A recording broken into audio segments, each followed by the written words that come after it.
Assalamualaikum warahmatullahi wabarakatuh.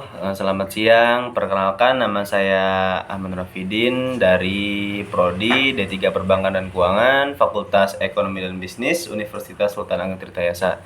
Nah, di sini saya akan menjelaskan tentang obligasi, yaitu dengan tugas mata kuliah Praktikum Manajemen Keuangan 2. Langsung saja, apa sih obligasi itu? Nah, obligasi merupakan surat utang jangka menengah atau panjang yang dapat dipindah tangankan yang berisi janji dari pihak yang menerbitkan untuk membayar imbalan berupa bunga pada periode tertentu dan melunasi pokok utang pada waktu yang telah ditentukan kepada pihak pembeli obligasi tersebut. Nah, itu adalah pengertian dari obligasi.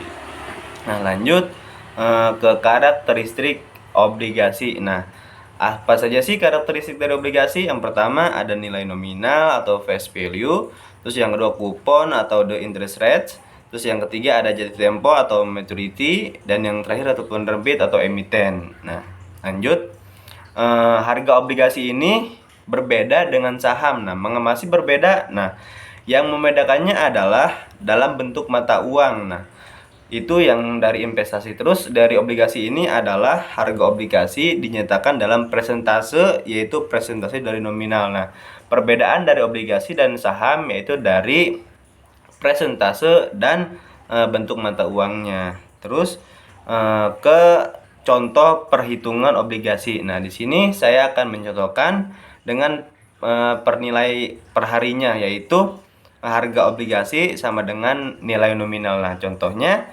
nilai obligasi 50 juta dijual pada harga 100%. Nah, maka nilai obligasi tersebut adalah 100% dikali 50 juta, hasilnya 50 juta. Nah, itu contoh perhitungan obligasi. Jadi, dia itu dihitung dari persentase. Nah, lanjut ke resiko investasi obligasi. Nah, pasti di setiap investasi itu akan adanya resiko, entah itu saham, obligasi, pasti ada resiko. Nah, di sini saya akan menjelaskan resiko dari obligasi tersebut. Nah, yang pertama yaitu obligasi kesulitan memperkirakan perkembangan suku bunga bank di masa mendatang, itu yang pertama. Terus yang kedua, resiko callability. Nah, apa sih resiko callability itu? Nah, yang pertama, pelunasan sebelum jatuh tempo.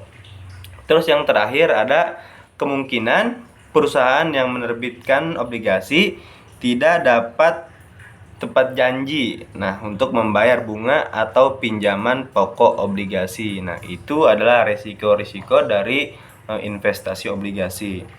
Nah, terus saya juga akan menjelaskan tentang keuntungan berinvestasi dalam obligasi. Nah, tentu saja di dalam sebuah investasi itu tidak hanya risiko, nah tetapi kita juga keuntungan. Itulah hal pertama yang dibutuhkan oleh investor. Nah, apa saja sih keuntungannya?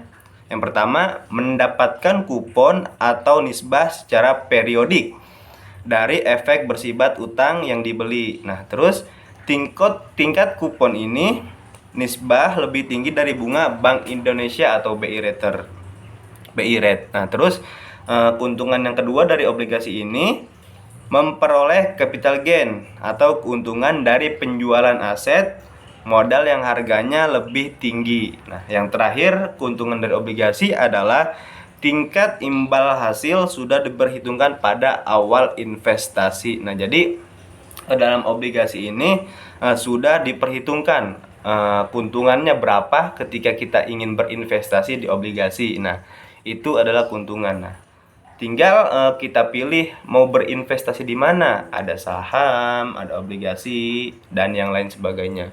Saya sarankan, ayo berinvestasi. Tinggal kita pilih nih, apa investasi apa yang akan untungnya besar dan resikonya lebih besar juga kemungkinan di masa akan datang. Mungkin itu saja. Sekian. Assalamualaikum warahmatullahi wabarakatuh.